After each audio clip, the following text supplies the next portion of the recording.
ব্যস্ত জীবন থেকে একটু নিষ্কৃতি আর তাজা বাতাস কে না চায় বলুন। তাই আমি চলে গেছিলাম রবীন্দ্র সরোবর। কি, এটা দেখে ছোটবেলার কথা মনে পড়ে গেল, তাই তো? আমরা অবশ্য সবাই কম বেশি এইভাবে দৌড়েছি। চলো এবার পার্কটা ঘুরিয়ে নিই।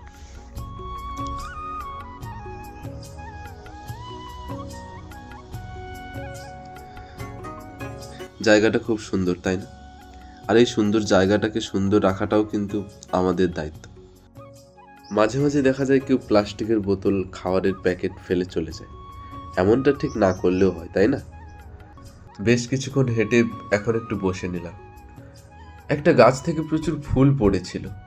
এই ফুলটার নাম কি কেউ যদি জানো কমেন্ট করে জানিও তো।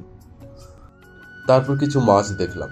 আপনারা জানেন, যেসব মিষ্টি জলের মাছগুলো এখন প্রায় বিলুপ্ত, দেখা যায় না, সেই সব মাছ রবীন্দ্র সরোবরে এখন দেখতে পাওয়া যায়। এই যে জায়গাটা দেখতে পাচ্ছেন, এখানে প্রচুর পদ্ম ফুল হয়ে থাকে। এই মুহূর্তে যদিও নেই। ভিডিওটা ভালো লাগলে সবাই লাইক কমেন্ট করে দেবেন। ফিরে আসছি নতুন কোনো ভিডিও নিয়ে। সবাই ভালো থাকবেন, সুস্থ থাকবেন।